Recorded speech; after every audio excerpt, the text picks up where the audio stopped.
আসসালামু আলাইকুম রহমতুল্লাহ বারকাতু। দুটো কথা বলবো আপনাদের মাঝে। আমাদের বিশেষ করে আমাদের বাংলাদেশে ইসলাম নিয়ে টানাটানি। কেউ বা সুন্নি, কেউ বা ওয়াহাবি, কেউ বা খারেজি, কেউ বা আলে হাদিস, কেউ বা আলে কোরআন। যে যেটা করেন না কেন, কোনো আপত্তি নেই। আলহামদুলিল্লাহ, আপনাদের লক্ষ্য করেই আল্লাহ এবং রসুল, সবার লক্ষ্য একটাই। তো একটা জিনিস কি, আমাদেরকে যারা সুন্নি করি তাদের বলে আমরা মাজার পূজারি। আসলে পূজা না, মাজার কখনো পূজা হয় না, মাজার পূজার কেন্দ্রও না। মাজারকে যাই আমরা আল্লাহর বন্ধু তারা।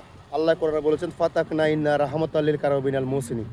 আল্লাহর রহমত তার মৌসুমদের মাধ্যমে রয়েছে। তো আমরা যাচ্ছি আসলে সেই রহমতটা পাওয়ার আশায়। তাদের আল্লাহর ওলিরা পবিত্র, ওরা আল্লাহকে খুশি করে রাজি করে পবিত্র হয়ে গেছে, যার কারণে আমরা আল্লাহর ওলিদের দরবারে যাই।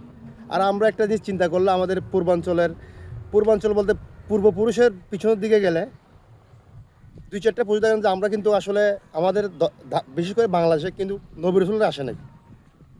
নবী রসুল আসে নাই, আমরা অলি ইকরামের মাধ্যমে কিন্তু আমাদের ইসলামটা পেয়েছি।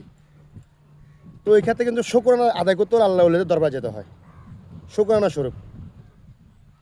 যেহেতু আল্লাহ বলতেছে যে কি, শুক্রিয়া বন্দার থেকে যদি বন্দা শুক্রিয়া না আসে, আল্লাহ শুক্রিয়া যখন আসবে না। হয়তো আর এই কালমাল হজে বলতেছে যে মানে আরাফা নাফসাকু মা আরাফা রাব্বা, যে নিজেকে চিনেছে সে তার মাওলাকে চিনেছে। এটা কিন্তু চিরসত্য। তো বললাম একটা কথা, যে যেটা করেন না কেন, আমরা মুসলমান, আমরা একসাথে মিলে চললে খুবই ভালো, এটা মনে করি। যদি ভুল হয়ে থাকে এটা মাফ করে দিবেন, ক্ষমা দৃষ্টি দেখবেন ছোটো ভাই হিসাবে। আসসালামু আলাইকুম।